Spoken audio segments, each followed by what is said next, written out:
Sir present situation లో అయితే all over world లో మనం ఇప్పుడు ఎక్కువ సర్చ్ చేస్తున్నారు, ఎక్కువ వైరల్ అవుతున్న టాపిక్స్ ఏంటి అని అనుకుంటే మాత్రం ఫస్ట్ మహాకుంభమేళ గురించే ఎక్కువ సర్చ్ చేస్తున్నారు.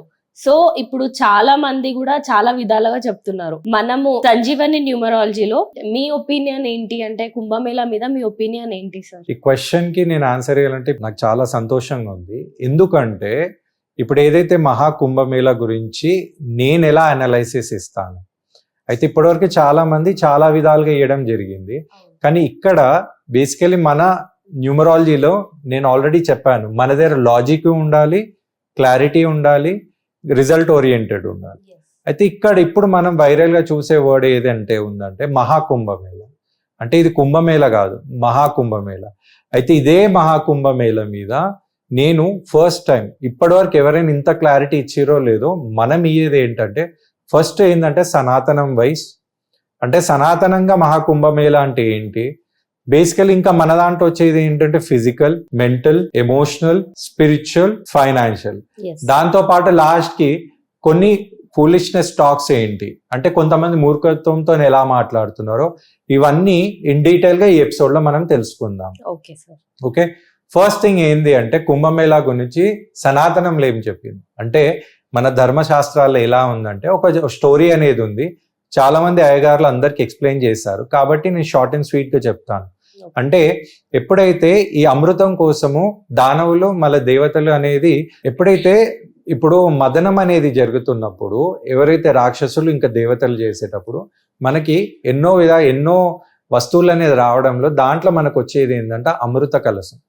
ఆ అమృత కలశం అనేది మోహిని రూపంలో ఎప్పుడైతే విష్ణుమూర్తి అనేది తీసుకొని అందరికి ఇచ్చేటప్పుడు 4 చుక్కలు అంటే ఎక్కడ అంటే మనకి 4 స్థానాల్లో పడ్డది భూమి మీద భారతదేశంలో. అది ఏంటి అంటే ఉజ్జయిని, హరిద్వార్, ప్రయాగరాజ్, ఇంకోటి నాసిక్ అన్నమాట. ఈ స్టోరీ అనేది మనకు సనాతనంలో చెప్పారు, చాలా మంది ఇది చెప్తున్నారు, ఇది అందరికి ఇన్ఫర్మేషన్ తెలిసిందే. ఇప్పుడు ఇక్కడ పోయి మన కుంభమేళకు పోవడం, దీంట్లో మనకు అంత రిజల్ట్ వస్తుందా లేదా, దీని ఇంకా ఉన్న రహస్యాలు ఏంటి మనం ఇప్పుడు క్లారిటీగా తెలుసుకుందాం. ఇప్పుడు మహాకుంభమేళ అనేది 26 ఫిబ్రవరికి కంప్లీట్ అయిపోతుంది. చాలా మంది ఈ మహాకుంభమేళకి వెళ్ళలేకపోయారు. వాళ్ళ కోసం ఒక బోనస్ రెమెడీ అనేది ఇవ్వడం జరుగుతుంది. అది నేను లాస్ట్ ఎపిసోడ్లో ఇస్తాను. ఓకే, అయితే ఇప్పుడు ఫస్ట్ ఫిజికల్ గా చూసుకుందాం. నేను ఏది ఎక్స్ప్లెయిన్ చేసినా కూడా ఫస్ట్ నేను అడిగే కాన్సెప్ట్ ఏంటంటే, నేను ఎక్స్ప్లెయిన్ చేసే కాన్సెప్ట్ ఏంటంటే ఫిజికల్ అంటే మనము ఇప్పుడు అక్కడ పోవడం వల్ల చాలా మంది ఏమంటున్నారు, ఆరోగ్యం అనేది మంచిగా అవుతుంది కాబట్టి మేము వెళ్తున్నాము, మాకేదే అంటే ఆరోగ్యం అనేది అంతమంది పోతున్నారు, అయితే ఆరోగ్యం అవుతుందా, నీళ్ళలో అంత బలం ఉందా, నీళ్ళకి ఏమైనా సైంటిఫిక్ ఏమైనా ఉందా అంటే, మీరు గమనిస్తే సైంటిఫిక్ గా రీసెర్చ్ చేసినప్పుడు కూడా గంగా వాటర్లో ఆ శక్తి అనేది ఉంది.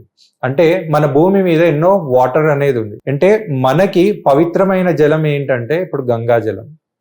అయితే ఇప్పుడు ఇస్లాంలో ఏంటి అంటే జామ్జామ్ అనే వాటర్ అనేది ఉంటుంది. అంటే ఆల్రెడీ మన స్పిరిచువల్ అది ఉంది. దాంతో పాటు ఫిజికల్ గా ఉందా అంటే, మీకు గమనిస్తే మనకి ఫారెన్ లా ఒక లేక్ అనేది ఉంది. సాల్ట్ లేక్ ఆఫ్ ఉఠావు అని ఒక లేక్ ఉంది. మీరు సెర్చ్ చేస్తే మీకు దొరికిపోతుంది. ఆ లేక్ లా ఒక మనిషి ఏంటంటే చాలా మంది ఇప్పుడు వీకెండ్ లాగపోయి అక్కడ చాలా మంది ఏం చేస్తుండంటే స్పెండ్ చేస్తుండే 2 రోజులు సాటర్డే సండే అక్కడ ఉండి ఆ నేచర్ని ఎంజాయ్ చేసి వచ్చిన వాళ్ళకందరికీ, ఎవరికైతే చాలా హెల్తీగా ఉన్నారు, చాలా యాక్టివ్గా ఉన్నారు, ఎవరు ఇలా ఎందుకు హెల్తీగా ఉంటున్నారు, యాక్టివ్గా ఉంటున్నారు స్టడీ చేస్తే, ఎవరైతే స్పెసిఫిక్గా ఆ ప్లేస్లో పోయిన వాళ్ళందరికీ ఈ క్వాలిటీస్ అనేది వస్తుంది. అప్పుడు ఒక రీసెర్చర్ అనేది పోయి అక్కడ చెక్ చేస్తే ఆ వాటర్లో హెల్త్ బెనిఫిట్ అయ్యే క్వాలిటీస్ అనేది ఉంది. ఆ రీసెర్చ్ చేసిన ఆయనకు కూడా నోబెల్ ప్రైజ్ అనేది ఇచ్చారు. అదే వాటర్ని సిఎండి డ్రాప్స్ అనే పేరుతోని ఇప్పుడు చాలా మంది ప్రమోట్ చేస్తున్నారు. మీరు యూట్యూబ్లో పోయి, మీరు గూగుల్లో పోయి సెర్చ్ చేస్తే మీకు ఆ క్లారిటీ అనేది వస్తుంది. అంటే అక్కడ ఎందుకు వస్తుంది అంటే, అక్కడ చుట్టుపక్కల ఉన్న ఇది ఏదైతే కొండలు ఉన్నాయో అక్కడ నుంచి ఏదైతే వాటర్ వస్తుందో ఆ కొండల మీద ఉన్న మినరల్స్ అనేది వచ్చి ఈ వాటర్లో రావడం వల్ల వాళ్ళకి ఆ పవర్ అనేది ఆ వాటర్లో వస్తుంది. సేమ్ వాటర్లో ఫిజికల్గా క్యూర్ అయ్యే ఉన్నదని అలాగనే ఈ నీళ్ళు ఏదైతే వస్తుందో అది ఎప్పుడైతే హిమాలయస్ నుంచి రావడం, అట్లా జలపాతం లాగా రావడం, ఇంకోటి మూవింగ్ అయ్యే వాటర్లో ఎప్పటికైనా పవర్ ఉంటుందని అందరికీ తెలుసు. అందుకే మీరు ఎప్పుడైనా వీకెండ్గా మీరు ఎప్పుడైనా చూడండి, వాటర్ ఫాల్స్ జరిగిపోతే మీకు హ్యాపీనెస్ అనేది, రిలాక్సేషన్ అనేది ఎక్కువైతుంది. అయితే ఇక్కడ మీరు గమనిస్తే ఇంతమంది పోతున్నారు, ఒక బిలీవ్తో పోతున్నారు. అక్కడ ఆ వాటర్లో ఆల్రెడీ పవర్ ఉంది అంటే అక్కడ రిజల్ట్ వచ్చే ఛాన్సెస్ అనేది కనబడుతుంది. ఇక్కడ మనం ఫిజికల్గా ఎక్స్ప్లెనేషన్ ఇచ్చేసాం. ఇప్పుడు నెక్స్ట్ వచ్చేది ఏంటంటే మెంటలీ అంటే మనం ఇక్కడ బ్రెయిన్ యూజ్ చేస్తున్నాం. బ్రెయిన్ అంటే మీకు వచ్చేది ఏంటంటే క్యాల్కులేషన్. అయితే మీరు కుంభమేళాను గమనిస్తే కుంభమేళం అనేది ఏంటంటే 4. ఒకటి ఏమంటారంటే కుంభమేళ, సెకండ్ ఏంటంటే అర్ధ కుంభమేళ, మూడోది ఏంటంటే పూర్ణ కుంభమేళ, నాలుగోది ఏంటంటే మహాకుంభమేళ. అంటే ఇక్కడ ఇప్పుడు వచ్చేది ఏంటంటే మహాకుంభమేళ. అయితే ఫస్ట్ కుంభమేళ అనేది 3 yearsకి ఒకసారి జరుగుతుంది. అర్ధ కుంభమేళ అనేది 6 yearsకి జరుగుతుంది. పూర్ణ కుంభమేళ అనేది 12 yearsకి జరుగుతుంది. మహాకుంభమేళ అనేది 144 yearsకి జరుగుతుంది. అంటే ఈ క్యాల్కులేషన్స్ ఎందుకు మన ఋషులు, సాధువులు వీళ్ళందరూ ఇచ్చారు. దాని ఇంకా ఒక రహస్యం ఉంది. అది ఎలా అంటే ఈ కుంభమేళ అనేది మనకి దానవుల, దేవతల స్టోరీ లాగా మనకు చెప్పారు. కానీ మన ఋషులకి ఒక క్యాల్కులేషన్ తోని ఎట్లయితే జూపిటర్ అంటే మన గురుగ్రహం, అది సూర్యుని చుట్టూ తిరిగేదానికి 12 సంవత్సరాలు పడుతుంది. ఆ 12 సంవత్సరాల 3 years, 6 years, 12 years, 144 years ఈ డైరెక్షన్లో తిరగడం వల్ల మన భూమి మీద ఉన్న వాటర్లో కొన్ని పవర్స్ వస్తుందని వాళ్ళు గమనించారు. ఆ పవర్ మనం దాంట్లో పోయి స్నానం చేస్తే అది మనకు వస్తుందని వాళ్ళకి తెలుసు. కాబట్టి వాళ్ళు మనకు ఒక స్టోరీ లాగా ఇప్పుడు దేవత అలాగే ఇయ్యడం, ఇవన్నీ చెప్పడం. అంటే ఇప్పుడు మనం ఒక చిన్న క్యాల్కులేషన్ చేయాలన్నా మనకి క్యాల్కులేటర్లు కావాలి. కానీ వాళ్ళు అప్పుడు అక్కడ ఉండి దివ్య దృష్టితోని ఆ ఆర్బిట్ అంటే ఆ ప్రదక్షిణాలు అవన్నీ ఎలా చెప్పారు అంటే అంత జ్ఞానులు మన ఋషులు, వాళ్ళ మహనీయులు. వాళ్ళ లైఫ్లు సాక్రిఫైస్ చేసి సొసైటీకి మంచి చేయాలని ఉద్దేశంతో ఇక్కడ వాళ్ళ క్యాల్కులేషన్స్ ఇవ్వడం జరిగింది. ఇక్కడ మీరు గమనిస్తే ఇక్కడ మనం మెంటలీ కూడా చూపించేసాం. ఇక థర్డ్ వన్ వచ్చేది ఏంటంటే ఎమోషనల్ అంటే మీరు గమనించండి, చాలా మంది అక్కడ పోగానే మా కర్మాలు వెళ్ళిపోతాయి, లేకపోతే మాకు అంతా మంచి జరుగుతుంది, మాకు అన్ని సక్సెస్ అవుతుంది అంటే ఇక్కడ కూడా గమనిస్తే సైంటిఫికలీ ఒక సైంటిస్ట్ ఉన్నాడు జపాన్లో, ఆయన పేరు డాక్టర్ మసానే ఇమోటో. ఇది మీరు గూగుల్లో సెర్చ్ చేస్తే మీకు క్లారిటీ వచ్చేది. ఆయన ఎన్నో సంవత్సరాల నుంచి వాటర్ మీద రీసెర్చ్ చేశాడనమాట. అంటే మీరు ఏ వర్డ్ అయితే యూజ్ చేసి ఆ వాటర్ మీద స్టిక్ చేశారనుకోండి, వాటర్ మాలిక్యూల్ అనేది అలా చేంజ్ అవుతుంది. అంటే మీరు పాజిటివ్ వర్డ్ యూజ్ చేస్తే వాటర్లో ఎనర్జీ వస్తుంది, నెగిటివ్ వైబ్రేషన్ చూస్తే వాటర్ డెడ్ అయిపోతుంది, అంటే చనిపోతుంది అన్నమాట. ఇలా ఆయన చేసిన రీసెర్చ్, మన ప్రీవియస్ ఋషులు మీరు గమనిస్తే ఒక నీళ్ళని దేవుని దగ్గర పెట్టి మళ్ళీ మనకిచ్చి నైవేద్యం అంటుండే.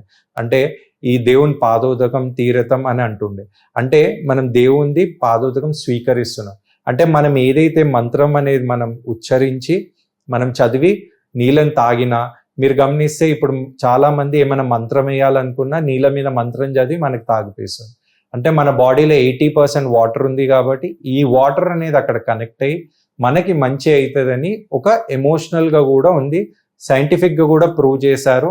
ఇక్కడ ఇంతమంది పోతున్నారు, ఆ వాటర్లో వెళ్ళి మేము స్నానం చేస్తే మాకు మంచి అవుతుంది, మా కర్మలు వెళ్ళిపోతుంది. ఇక్కడ ఏమవుతుందంటే ఒక యూనివర్సల్ లా ఉంది, wherever your thought goes energy follows. అంటే మీరు ఎక్కడ ఆలోచిస్తే మీ ఎనర్జీ అనేది అక్కడనే పోతుంది. ఇక్కడ నేను ఎమోషనల్గా కూడా మీకు క్లారిటీ ఇచ్చాను. ఇప్పుడు నెక్స్ట్ వచ్చేది ఏంటంటే స్పిరిచువల్. ఇప్పుడు స్పిరిచువల్ అనగానే చాలామంది అంటారు మేము పోతే మా కర్మలు వెళ్ళిపోతాయా, మా పాపాలు వెళ్ళిపోతాయా, లేదా చలో అందరూ సంసారీలు కాబట్టి ఎన్నో తప్పులు చేస్తాము, ఎన్నో పాపాలు చేస్తాము, తెలిసి చేస్తాము, తెలవక చేస్తాము. మళ్ళా ఎక్కడనో ఉన్న నాగ సాధువులు వస్తున్నారు, ఎక్కడనో ఉన్న సాధువులు వస్తున్నారు, వీళ్ళందరూ వస్తున్నారు, వీళ్ళకి సంసార సుఖం అనేది లేదు. మళ్ళీ వీళ్ళకేం కర్మ ఉంది, వీళ్ళకేం పుణ్యం, వీళ్ళకేం మోక్షం, వీళ్ళు కూడా వస్తున్నారు. మళ్ళీ దీని ఇంకా ఏం శాస్త్రం ఉంది అక్కడ? స్పిరిచువల్లీ ఏంటంటే ఈడొక స్టోరీ అనేది ఇచ్చారనమాట. ఈ నాగ సాధువులు వీళ్ళందరికీ ఈ పాపం పుణ్యంతో వీళ్ళకి సంబంధం లేదు. వీళ్ళకి ఆ జూపిటర్ది ఆర్బిట్ ఉంటది కదా, దాంట్లో మనం వచ్చి నీళ్ళలో వస్తే ఆ పవిత్ర స్నానం చేస్తే మాకు మోక్షం వస్తుంది అనేది వాళ్ళ టెక్నాలజీ అన్నమాట. మన వాళ్ళు పోయేది ఏంటంటే ఈ పాపం పుణ్యం. అయితే మీలాగనే చాలా మంది నాకు డౌట్ అడిగారు అనమాట, ఇంతమంది పాపాలు చేస్తున్నారు, మళ్ళీ అక్కడ పోతే ఇంతమంది నిజంగానే వీళ్ళ పాపాలు వెళ్ళిపోతే మళ్ళీ పాపం అంతా గంగా నీళ్ళలో వెళ్ళిపోతుంది కదా, మళ్ళా దేవత ఇప్పుడు గంగా నీళ్ళు కూడా పాపంతో నిండిపోతుంది, మళ్ళీ ఆ పాపం ఆ తల్లి ఏం చేస్తుంది? ఇలాంటి డౌట్ ఒక ఋషికి వచ్చింది. ఆ ఋషి తపస్సు చేసి శివుణ్ణి ప్రసన్నం చేసుకున్నాడు. ఆ శివుడు ఏమన్నాడంటే, నీకేం కావాలంటే, ఈ డౌట్ అనేది శివునికి అడిగారు.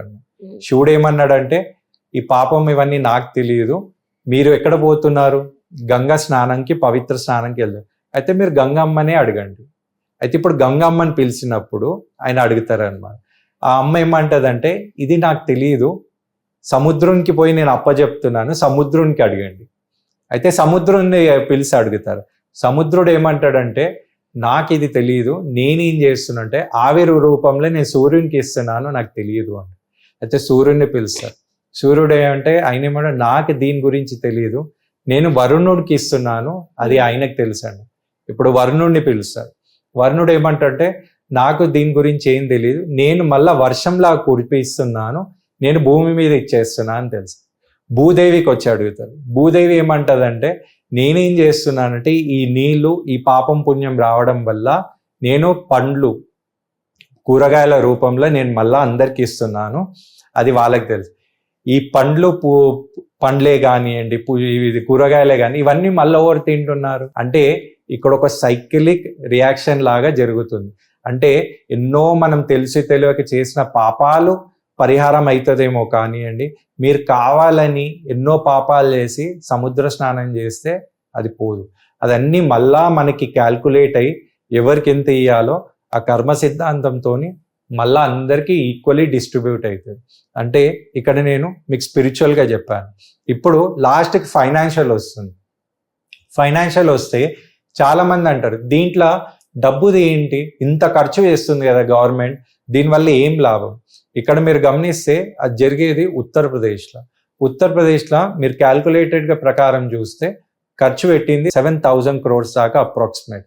కానీ ఇక్కడ బిజినెస్ జరిగేది ఏంటి అంటే 4 lakh crores బిజినెస్ జరుగుతుందని వాళ్ళ క్యాల్కులేషన్ ఉంది.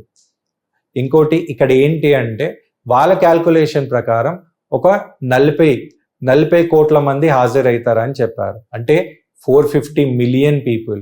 అంటే ఇక్కడ February 12th వచ్చేటప్పటికి మీరు గమనిస్తే ఇప్పటికీ 46 కోట్ల మంది పోయి పవిత్ర స్నానాలు అనేది చేశారు.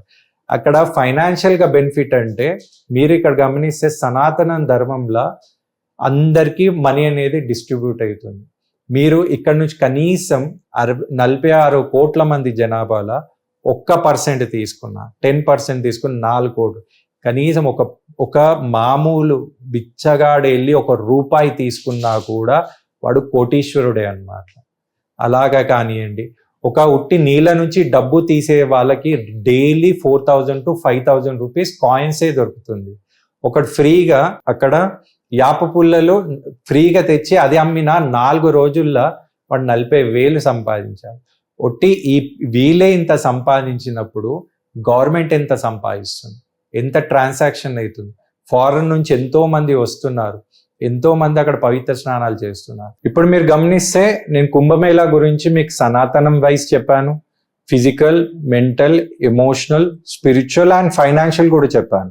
అయితే కొంతమంది మూర్ఖత్వం అంటే ఏంటి అంటే ఇదంతా ఒక వేస్ట్ ఖర్చు, లేకపోతే ఇక్కడ ఏంటంటే మీరు కుంభమేళా గురించి వెళ్ళినప్పుడు ఒక నాగా సాధువులు ఎక్కడి నుంచి వస్తున్నారు, ఎప్పుడు కనబడిన వాళ్ళు ఎక్కడనో హిమాలయస్ నుంచి వస్తున్నారు, మళ్ళీ ఎలా వెళ్ళిపోతున్నారు అంటే కొంచెం దూరం వెళ్ళినాక వాళ్ళు మాయమైపోతారు. ఎలా లేకపోతే ఇంతమంది సాధువులు వస్తున్నారు, ఇవన్నీ పక్కన పెట్టేసి ఇప్పుడు అక్కడ ఒక పూసలు అమ్ముతున్న పిల్ల మోనాలిసా అని చెప్పి, లేదా ఐఐటి బాబా అంటే ఇంకోటి చాలా మంది ఎవరో ప్రేమలో ఫెయిల్ అయిపోయారు, లేదా పెళ్లి వదిలేసుకున్నారు, సన్యాసిలు అయిపోయారు, ఇవన్నీ ప్రమోట్ చేయడం. చాలా మంది గమనించాల్సి ఏంటంటే సన్యాసి అనేది వేరా, సన్నాసి అనేది వేరా. సన్యాసి అంటే ఏంటంటే సన్యాసి. న్యాసి అంటే ఎవరైతే ఇవన్నీ వదిలేసి వాళ్ళు సత్వాన్వేషణ అంటే ఈ సృష్టి ఏంటి, దైవం ఏంటి, ఇవన్నీ తెలుసుకున్న ఒక సంసారం అనేది వదిలేసి వాళ్ళకంటూ ఒక గోల్ ఉంది, ప్రపంచానికి ఏదైనా మంచి చేయాలి, ఆ ఉద్దేశంతో పోయిన వాళ్ళు సన్యాసి. అంటే వాళ్ళ వల్ల ప్రపంచానికి మేలు జరుగుతుంది, అదొక మంచి పదం. సన్యాసి అనేది కూడా కొంచెం రిప్లికేట్ అవుతుంది, కానీ సన్యాసి అనేది కూడా అన్ని వదిలేసి వాడి ఇష్టం ఉన్న పని చేస్తాడు అనమాట. అంటే వాని వల్ల వానికి ఉపయోగం లేదు, వేరే వాళ్ళకు కూడా లేదు. ఇప్పుడు మీరు మోనాలిసాని ప్రమోట్ చేసి ఆమెను ఫేమస్ చేస్తున్నారు, ఆ తర్వాత నెక్స్ట్ ఆమె పరిస్థితి ఏంటి? ఇప్పటివరకు ఎంతో మంది ఇన్ఫ్లుయెన్స్ చేశారు. ఇప్పుడు IITN బాబా అంటే ఇప్పుడు ఆయన కూడా ఏంటి అంటే ఆయన ఏదో ఫెయిల్యూర్ అయిపోయింది. ఇప్పుడు నిజంగానే ఆయన బాబా అనేది ఎవరికి తెలుసు? ఇది ఒకటి. ఇంకోటి ఏమన్నారంటే అక్కడ స్టాంపేజ్ అయింది, అంటే చాలా మంది తొక్కిసలాట, ఒక 40 మంది చనిపోయారు అని. నేను అడిగేది ఏంటి అంటే ఇప్పుడు కాన్సెప్ట్ మీరు గమనిస్తే ఒక 40 కోట్ల మంది అక్కడ దర్శనం చేయడం జరిగింది. 40 కోట్లు అంటే 40 కోట్లు ఒక 10% తీసుకుంటే ఎంత అండి? 4 కోట్లు, అంతే కదా? 4 కోట్ల 10% ఎంత? 40 లక్షలు. 40 లక్షల 10% 4 లక్షలు. 4 లక్షల 10% 40,000. 40,000ల 10% 400. 400ల 10% 40 మెంబర్స్. అంటే ఇక్కడ పర్సంటేజ్ అనేది అంటే ఎవరైతే చనిపోయారో, నేను అది దాని గురించి నాకు ఇది లేదు, అంటే చనిపోయిన ఏమైతుంది అని కాదు, అంటే అక్కడ 40 కోట్ల మంది పోతున్నా కూడా ఎంత సెక్యూరిటీ ఉంది, ఎంత టెక్నాలజీ వాడుతున్నారు, అడ్వాన్స్ టెక్నాలజీ వాడుతున్నారు.